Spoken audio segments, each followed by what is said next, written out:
नमस्कार मित्रांनो, success English speaking A to Z या आपल्या मराठी यूट्यूब चॅनलमध्ये आपणा सर्वांचं स्वागत आहे. आपणास माहितीच आहे की हा चॅनल इंग्रजी शिकणाऱ्या प्रत्येकासाठी खूप महत्त्वाचा आहे. त्याप्रमाणे आम्ही प्रयत्न करत आहोत आणि पुढेही आम्ही आमचे प्रयत्न असेच चालू ठेवणार आहोत. तुम्ही जर आजच आमच्या चॅनलला भेट देत असाल तर कृपया तुम्ही आमच्या पूर्वीचे व्हिडिओ बघा आणि स्टेप बाय स्टेप करत करत इथपर्यंत या, म्हणजे तुमच्या सगळं व्यवस्थित लक्षात येईल. आमचा चॅनल फक्त छोट्यांसाठीच आहे असं समजू नका. छोट्यांपासून मोठ्यांपर्यंत सर्वजण आमच्या चॅनलचा वापर करून व्यवस्थित इंग्रजी शिकू शकतात. त्यामुळे तुम्ही अजूनपर्यंत जर आमच्या चॅनलला सबस्क्राईब केलं नसेल तर प्लीज आमच्या चॅनलला सबस्क्राईब करा, लाईक करा आणि जास्तीत जास्त शेअर करा, जेणेकरून तुमचे मित्रमैत्रीण असतील, प्रियजन असतील त्यांनाही या चॅनलचा लाभ घेता येईल. चला तर मग आता आपण व्हिडिओला सुरुवात करू. आजच्या व्हिडिओजमध्ये आपण पाहणार आहोत बटचा वापर, उपयोग आणि त्याची अत्यंत महत्त्वाची सर्वसमावेशक वाक्ये. आता बटचा वापर, उपयोग केव्हा केला जातो इंग्रजीच्या वाक्यामध्ये तर बघूया. अगोदर आपण बघूया मराठीत त्याचा अर्थ काय होतो बटचा.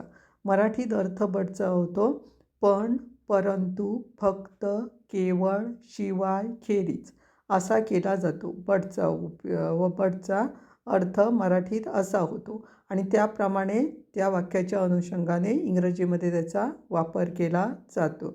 आणि बट हे उभयान्वयी अव्यय असल्यामुळे वाक्यांना किंवा शब्दांना जोडण्यासाठी याचा वापर केला जातो. बट हे उभयान्वयी अव्यय आहे, म्हणजे कंजंक्शन आहे.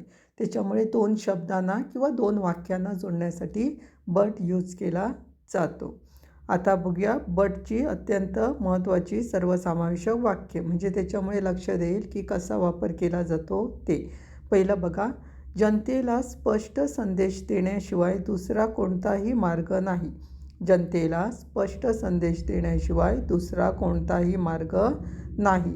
वाक्य बघा, there is no other way but to give a clear message to the public. वाक्य साधं आहे, वर्तमान काळातील, म्हणून देअर इज वापरलेला आहे. No other way, no other way म्हणजे अन्य कुठला मार्ग किंवा दुसरा कुठला मार्ग, म्हणून नो अदर वे वापरलेला आहे. बट वापरलेला आहे. त्याच्यानंतर to give a clear message, clear message म्हणजे स्पष्ट संदेश, आणि टू द पब्लिक म्हणजे जनतेला, असं वाक्य आलेलं आहे. There is no other way but to give a clear message to the public. त्याच्यानंतर नेक्स्ट दुसरं वाक्य बघा, लाकूड तरंगते पण लोखंड बुडते. लाकूड तरंगते पण लोखंड बुडते. आता लाकूड तरंगते म्हणजे लाकूडला वूड वापरलं जातं. Wood floats, wood floats, floats म्हणजे तरंगणे. साधा काळ आहे, लक्षात घ्या, साधा वर्तमान काळ. त्याच्यामुळे वूड एक वचनी असल्यामुळे फ्लोट्स आहे, तरंगते म्हणून आहे क्रियापद, त्याला एस लागलेला आहे. त्याच्यानंतर पणसाठी बट वापरलेला आहे, PUT बट. आणि लोखंड बुडते हे पण साधंच वाक्य आहे, म्हणून आयर्न सिंक्स आलेलं आहे. आयर्न सिंक्स, सिंक्स म्हणजे पुडणे, त्याला एस लागलेला आहे, म्हणून वाक्य झालेलं आहे wood floats but iron sinks. त्याच्यानंतर नेक्स्ट तिसरं वाक्य बघू, माझ्याकडे पळून जाण्याखेरीज पर्याय नव्हता. माझ्याकडे पळून जाण्याखेरीज पर्याय नव्हता. वाक्याना I had no choice but to run away. I had no choice but to run away. हे नव्हता भूतकाळ आहे, त्याच्यामुळे हॅड वापरलेला आहे, म्हणून हॅड वापरलं. आणि नो चॉईस, नो चॉईस म्हणजे पर्याय नव्हता म्हणून. आणि रन अवे म्हणजे पळून जाणे. वाक्य I had no choice but to run away. त्याच्यानंतर नेक्स्ट चौथं बघा, मला कारण माहीत होते पण मी तुम्हाला सांगू शकत नव्हतो. मला कारण माहीत होते पण मी तुम्हाला सांगू शकत नव्हतो. आता लक्षात घ्या, मला कारण माहीत होते, भूतकाळ आहे, भूतकाळ साधा भूतकाळ केलेला आहे बघा. मलासाठी आय वापरलेला आहे. नोचं भूतकाळी रूप आहे knew, KNEW, know, KNOW, know हा वर्तमान काळ होतो, आणि KNEW न्यू हे काय होतं, भूतकाळ होतं, म्हणून आय न्यू द रिझन, कारण भूतकाळ आहे म्हणून वाक्य आलेलं आहे आय न्यू द रिझन. एवढं झालं, म्हणजे मला कारण माहीत होते. त्याच्यानंतर पणसाठी बट वापरलेलं आहे बघा, बट. मी तुम्हाला सांगू शकत नव्हतो, मी तुम्हाला सांगू शकत नव्हतो, शकत नव्हतो भूतकाळ आहे, शकण्याचं भूतकाळी रूप म्हणजे कॅन आहे, कॅनचं कूड झालेलं आहे, कॅनचं कूड भूतकाळी रूप आणि न होतोसाठी नॉट वापरलेलं आहे. टेल म्हणजे सांगणे आणि यू म्हणजे तुम्हाला. ओव्हरऑल सेंटेन्स झालेला आहे बघा. I knew the reason but I couldn't tell you. I couldn't tell you. त्याच्यानंतर 5वं वाक्य बघा. मी तिला रुग्णालयात जाण्याचा सल्ला दिला पण तिने माझा सल्ला मानला नाही. मी तिला रुग्णालयात जाण्याचा सल्ला दिला पण तिने माझा सल्ला मानला नाही. वाक्य आहे ना. I advise her to go to the hospital but she didn't follow my advice. I advise her to go to the hospital म्हणजे मी तिला रुग्णालयात जाण्याचा सल्ला दिला. म्हणजे आय ॲडवाईज देणे म्हणजे सल्ला देणे. गो टू द हॉस्पिटल म्हणजे रुग्णालयात जाण्याचा. त्याच्यानंतर बट वापरलेला आहे. पण म्हणजे बट वापरलेला आहे. त्याच्यानंतर तिने माझा सल्ला मानला नाही. हे साध्या भूतकाळातील वाक्य आहे कारण मानला नाही म्हणून डीड वापरलेलं आहे आणि नाहीसाठी नॉट म्हणून नॉट वापरलेलं आहे. म्हणजे फॉलो करणे म्हणजे मानणे आणि त्याच्यानंतर माय ॲडवाईस म्हणजे माझा सल्ला असं वाक्य आहे ते. 2 वाक्यांना जोडलेलं आहे. 2 वाक्य कुठली तर मी तिला रुग्णालयात जाण्याचा सल्ला दिला हे एक वाक्य आणि दुसरं वाक्य तिने माझा सल्ला मानला नाही. ही 2 वाक्य जोडण्यासाठी बट यूज केलेलं आहे. वाक्य I advise her to go to the hospital but she didn't follow my advice. Next 6वं वाक्य बघा. मी मुलांना शांत राहण्यास सांगितले पण ते फक्त आवाज करत राहिले. ही पण 2 वाक्य जोडलेली आहेत बटने. मी मुलांना शांत राहण्यास सांगितले. वाक्य साधा भूतकाळाचं म्हणून मीसाठी आय वापरलेलं आहे. सांगण्यासाठी टेलचं टोल्ड झालेलं आहे. V2 वापरले जातं साध्या भूतकाळामध्ये म्हणून टोल्ड वापरलेलं आहे. बघा. I told the children to be quiet. I told the children to be quiet. Quiet म्हणजे शांत राहणे. चिल्ड्रन म्हणजे मुलांना. बट म्हणजे पण वापरलेलं आहे. ते फक्त आवाज करत राहिले. ते फक्त आवाज करत राहिले. वाक्य कसं आहे ना. They just kept on being noisy. They just kept on being noisy. Noisy म्हणजे काय करणे गोंगाट करणे आवाज करणे त्याच्यासाठी. वाक्य 2 वाक्य आहेत ती बघा. I told the children to be quiet हे एक. नंतर बट वापरून त्याच्यानंतर दुसरं वाक्य जोडलेलं आहे. They just kept on being noisy म्हणून. त्याच्यानंतर नेक्स्ट 7वं वाक्य. मला खरोखर लोकांची नावे आठवत नाहीत पण मी चेहरे विसरत नाही. मला खरोखर लोकांची नावे आठवत नाहीत पण मी चेहरे विसरत नाही. वाक्य ना. I really can't remember people's name. हे पहिलं झालं बघा.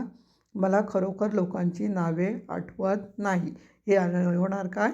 I really can't remember people's name. People's name म्हणजे लोकांची नावे. पणसाठी बट वापरलेलं आहे. बट मी चेहरे विसरत नाही. हे कसं आहे ना तर I don't forget faces. I don't forget faces. साध्या वर्तमान काळाचं वाक्य आहे त्याच्यामुळे आयसोबत डू वापरलेलं आहे आणि निगेटिव्ह असल्यामुळे नॉट वापरलेलं आहे. फॉरगेट म्हणजे विसरत म्हणजे विसरणे वगैरे आणि फेसेस म्हणजे चेहरे. वाक्य आलेलं आहे. I really can't remember people's name but I don't forget faces. त्याच्यानंतर नेक्स्ट 8वं बघा. मी फुले फक्त सुंदर नाहीत. ही फुले फक्त सुंदर नाहीत तर त्यांचा वासही छान येतो. ही फुले फक्त सुंदर नाहीत तर त्यांचा वासही छान येतो. साधे वाक्य आहेत. वाक्य बघा. These flowers aren't only beautiful but they smell nice. These flowers aren't only beautiful but they smell nice. इथे आता these flowers म्हणजे खूप फुलेच आहेत त्याच्यामुळे वर्तमानकाळी रूप आर आलेलं आहे आणि निगेटिव्ह असल्यामुळे नॉट वापरलेलं आहे म्हणून आरंट झालेलं आहे. These flowers aren't only beautiful. Only beautiful म्हणजे फक्त सुंदर असं.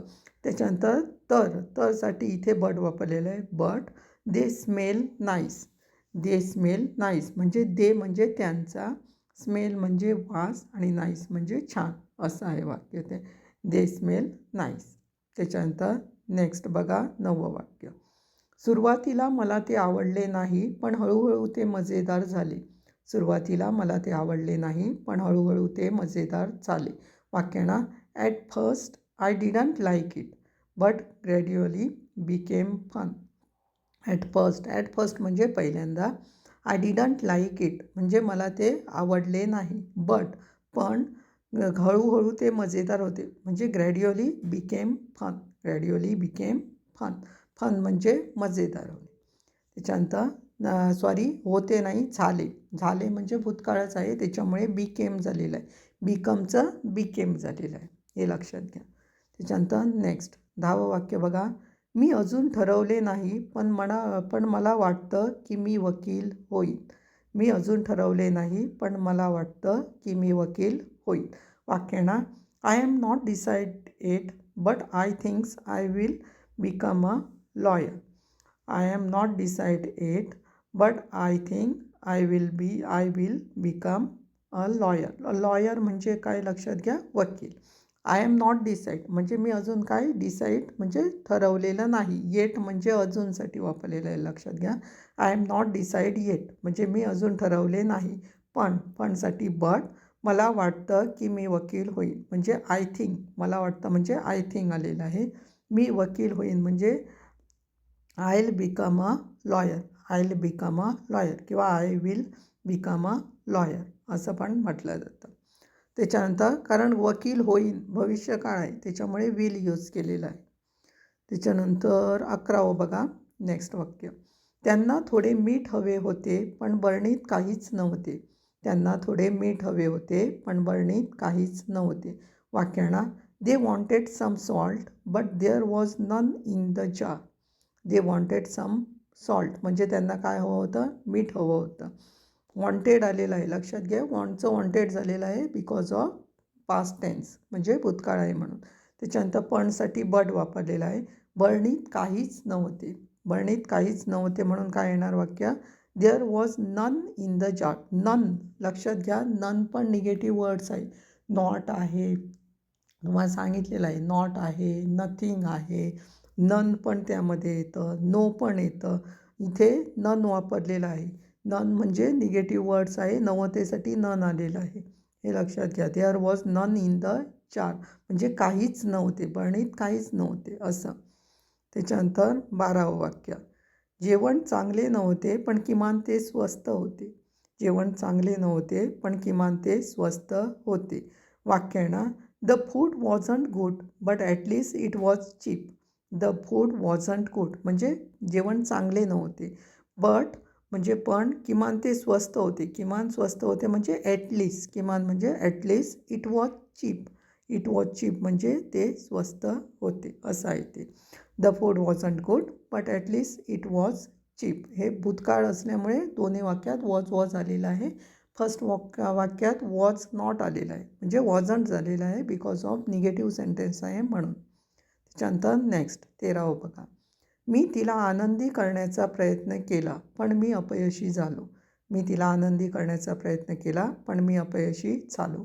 आता साधा भूतकाळ येतो आहे म्हणून मीसाठी आय आलेलं आहे. त्याच्यानंतर ट्राईड झालेलं आहे. कशाला, कारण पास्ट टेन्स आहे म्हणून. आणि साध्या भूतकाळामध्ये काय, कर्ता प्लस क्रियापदाचे दुसरं रूप वापरलं जातं म्हणून ट्राईड झालेलं आहे. त्याच्यानंतर to make her happy. To make her happy म्हणजे आनंदी करण्याचा प्रयत्न केला. हॅप्पी म्हणजे आनंदी. पण मी अपयशी झालो. मी अपयशी झालो म्हणजे आय फेल्ड. डायरेक्टली वाक्य आहे ते, कर्ता प्लस क्रियापदाचं दुसरं रूप फेल्ड असं सेंटेन्स आलेलं आहे ते. त्याच्यानंतर नेक्स्ट 14वं वाक्य बघा. आजचा दिवस खूप सुंदर आहे पण काल खूप थंडी होती. आजचा दिवस खूप सुंदर आहे पण काल थंडी होती. वाक्याना it is a beautiful day it is a beautiful day today. Today म्हणजे आजचं त्याच्यामुळे टुडे पण वापरलेलं आहे. It is a beautiful day today but yesterday it was so cold. Yesterday it was so cold. Was वापरलेला आहे आणि cold वापरलेला आहे. कारण वॉज कशाला वापरलेला आहे, कारण कालचं आहे, झालेली घटना आहे म्हणून वॉज वापरलेला आहे भूतकाळासाठी. आणि त्याच्यानंतर कोल्ड म्हणजे थंडी. अशा प्रकारे वाक्य झालेलं आहे. It is a beautiful day today but yesterday it was so cold. So cold म्हणजे खूप. सोसाठी खूप वापरलेलं आहे आणि थंडीसाठी कोल्ड वापरलेलं आहे. त्याच्यानंतर नेक्स्ट 15वं वाक्य बघा. मला माहिती किंवा माहीत आहे पण निर्णय मी घेते. मला माहिती किंवा माहीत आहे, पण निर्णय ती घेते. वाक्यानं आय नो म्हणजे मला माहीत आहे किंवा मला माहिती आहे. बट म्हणजे पण निर्णय ती घेते म्हणजे she makes the decisions. She makes the decisions म्हणजे जे काही निर्णय घ्यायचे असतील ते ती घेते. म्हणून डिसिजन्स म्हणजे निर्णय, मेक म्हणजे घेणे. अशा प्रकारे वाक्य आहे ते. त्याच्यानंतर नेक्स्ट 16वं वाक्य बघा. मला तुमच्यासोबत सहभागी व्हायचे होते पण मी खूप व्यस्त होतो. मला तुमच्यासोबत सहभागी व्हायचे होते पण मी खूप व्यस्त होतो. वाक्यानं I wanted to join you म्हणजे मी तुमच्यासोबत सहभागी मला तुमच्यासोबत काय होतं सहभागी व्हायचे होते. म्हणजे I wanted to join you. Wanted म्हणजे माझी इच्छा होती, मला सहभागी व्हायचं होतं. त्याच्यासाठी वॉन्टेड यूज केलेला आहे. जॉईन होणे म्हणजे सहभागी होणे यू. बट पणसाठी बट वापरलेला आहे. मी खूप व्यस्त होतो म्हणजे I was very happy. I was very sorry happy not a busy. I was very busy. Busy म्हणजे व्यस्त होतो. बिझी म्हणजे व्यस्त. वाक्य I wanted to join you but I was very busy असं आलेलं आहे त्याच्यात. त्याच्यानंतर नेक्स्ट बघा 17वं वाक्य. मला ते हॉटेल आवडते पण ते खूप महाग आहे. मला ते हॉटेल आवडते पण ते खूप महाग आहे. वाक्यानं I like that hotel but it's too expensive. I like that hotel म्हणजे मला ते हॉटेल आवडते म्हणजे आय लाईक दॅट हॉटेल एवढं झालं. त्याच्यानंतर दुसरं वाक्य त्याला जोडायचं आहे म्हणजे ते खूप महाग होते. त्याच्यासाठी पण वापरलेलं आहे बघा. बट वापरलेला आहे. त्याच्यानंतर it's too expensive. It's too expensive म्हणजे ते खूप महाग होते असं आहे ते. त्याच्यानंतर नेक्स्ट 18वं वाक्य बघा. ते सोपे दिसत होते पण प्रत्यक्षात ते कठीण होते. ते सोपे दिसत होते पण प्रत्यक्षात ते कठीण होते. आता वाक्यानं इट लुक्ड इझी म्हणजे ते सोपे दिसत होते. म्हणजे लुक्ड सो इझी म्हणजे भूतकाळ आहे म्हणून काय वापरलेलं केलेलं आहे ईडी लागलेलं आहे कारण क्रियापदाचं दुसरं रूप वापरलेलं आहे. लुक्सला ईडी लागलेलं आहे म्हणजे इट लुक्ड इझी. त्याच्यानंतर पणसाठी बट प्रत्यक्षात ते कठीण होते. ते कसं आहे ना it was actually difficult. It was actually difficult. Actually म्हणजे प्रत्यक्षात, डिफिकल्ट असणे म्हणजे कठीण असणे. वाक्य it looked easy but it was actually difficult असं आहे ते. त्याच्यानंतर 19वं वाक्य बघूया. पार्टी छान होती पण खूप लवकर संपली. पार्टी छान होती पण खूप लवकर संपली. वाक्य आहे ना the party was awesome but ended too soon. The party was awesome म्हणजे पार्टी छान होती आहे भूतकाळ आहे त्याच्यामुळे काय वापरलेलं आहे वॉज यूज केलेला आहे. ऑसम असणे म्हणजे छान असणे. परंतु एंडेड टू सून म्हणजे खूप लवकर संपली. एंडला ईडी लावलेला आहे. एंडला ईडी लावलेला आहे बिकॉज ऑफ पास्ट टेन्स आहे म्हणून ईडी लावलेला आहे. आणि टू म्हणजे खूपसाठी आणि सून म्हणजे लवकरसाठी. एक लक्षात घ्या खूपसाठी टू पण वापरलं जातं आणि सो पण वापरलं जातं. वर तुमच्या लक्षात आलं असेल एक वाक्य आपण बघितलेलं खूप थंडीसाठी पण सो यूज केलं जातं आणि इथे इथे खूप लवकरसाठी टू सून पण यूज केलं जातं. म्हणजे ते कसं आहे तर वाक्याचं कसं आहे त्याच्यावर ते डिपेंड आहे त्याप्रमाणे ते यूज केलं जातं. त्याच्यानंतर नेक्स्ट 20वं. नेहा हसली पण ती दुःखी दिसत होती. नेहा हसली पण ती दुःखी दिसत होती. वाक्यांना नेहा स्माइल्ड म्हणजे नेहा हसली. बट शी लुक्ड सॅड म्हणजे ती दुःखी दिसत होती. बट वापरलेला आहे पणसाठी. ती दुःखी दिसत होती म्हणजे शी लुक्ड सॅड असं आलेलं आहे वाक्य ते. अशा प्रकारे ही 20 वाक्य आहेत. बट वापरून कशा प्रकारे वापरलेले आहे ते तुमच्या लक्षात आलं असेल. 2 वाक्यांना जोडण्यासाठी बट यूज केलेला आहे किंवा शब्दांना जोडण्यासाठी पण बट यूज केलेला आहे. व्यवस्थित लक्ष देऊन करा कारण खूप इझी वाक्य आहेत. कारण वर्तमान काळ भूतकाळ अशी साधी वाक्य यूज केलेली आहे. वॉज केलेला आहे, MSR यूज केलेला आहे, हॅड यूज केलेला आहे, कॅन कुड यूज केलेलं आहे. याच्यासारखी सोपी वाक्य आपण दिलेली आहेत. अशी वाक्य करून आपण इंडिव्हिज्युअली पण या वाक्यांचा सराव करू शकतो किंवा कंजंक्शन बट वापरून पण या वाक्यांचा सराव करू शकतो. म्हणजे याची डबल वाक्य होत आहेत कारण दोन वाक्य म्हणजे 2 वाक्य जोडलेली आहेत. त्याप्रमाणे आपण ती वेगवेगळी करून जर घेतली तर डबल वाक्य होतात. त्याप्रमाणे त्याचा सराव करता येतो. त्याच्यामुळे व्यवस्थित लक्ष देऊन करा. खूप इम्पॉर्टंट आहे. डेली यूजमध्ये आपण डेली बेसिसमध्ये म्हणजे कॉन्व्हर्सेशनमध्ये आपण यूज करू शकतो. त्याच्यामुळे काय करू नका, इग्नोर करू नका आणि तुमच्या लक्षात आलं नसेल तर पुन्हा व्हिडिओ बघा. त्याचप्रमाणे आमचे अदर सोशल मीडिया प्लॅटफॉर्म्स आहेत, त्यांना पण तुम्ही भेट द्यायला विसरू नका. आमचं फेसबुक पेज आहे इंग्लिश स्पीकिंग विथ स्वप्नील स्मिताचा भाऊ म्हणून. दुसरं प्रतिलिपी मराठी अकाउंट पेज आहे स्मिताचा भाऊ म्हणून. लिंक्डइन अकाउंट आहे एन स्वप्नील स्मिताचा भाऊ म्हणून. आणि इंस्टाग्राम अकाउंट पण आहे नाईक स्वप्नील म्हणून. तिथे जाऊन आम्हाला फॉलो करायला विसरू नका. तिथे पण बरीचशी माहिती आणि तुम्हाला मोटिवेशनल क्वाटाज पण तुम्हाला मिळणार आहेत. त्याचप्रमाणे आमचा रिसेंटली यूट्यूब चॅनल पण एक नवीन आम्ही लॉन्च केलेला आहे. तो म्हणजे सक्सेस इंग्लिश स्पीकिंग शॉर्ट्स म्हणून. तिथे तुमची व्हॉकॅब्युलरी वर्ड्स आहेत ते इम्प्रूव्ह होणार आहेत. त्याच्यामुळे तिथे जाऊन आम्हाला सबस्क्राईब करू नका आणि जास्तीत जास्त शेअर करा, जेणेकरून तुमचे मित्रमैत्रीण असतील त्यांनाही त्या चॅनलचा लाभ घेता येईल. कारण आपल्याला माहिती आहे व्हॉकॅब्युलरी पण खूप महत्त्वाची आहे. वर्ल्ड बिल्डिंग जेवढी जास्त असेल त्याप्रमाणे आपल्याला काय होईल, आपल्याला वाक्य बनवणे इझी होईल. त्या दृष्टीने आम्ही प्रयत्न केले आणि त्याप्रमाणे आम्ही चालू केलेलं आहे. त्याचं नाव आहे यूट्यूब चॅनलचं सक्सेस इंग्लिश स्पीकिंग शॉर्ट्स.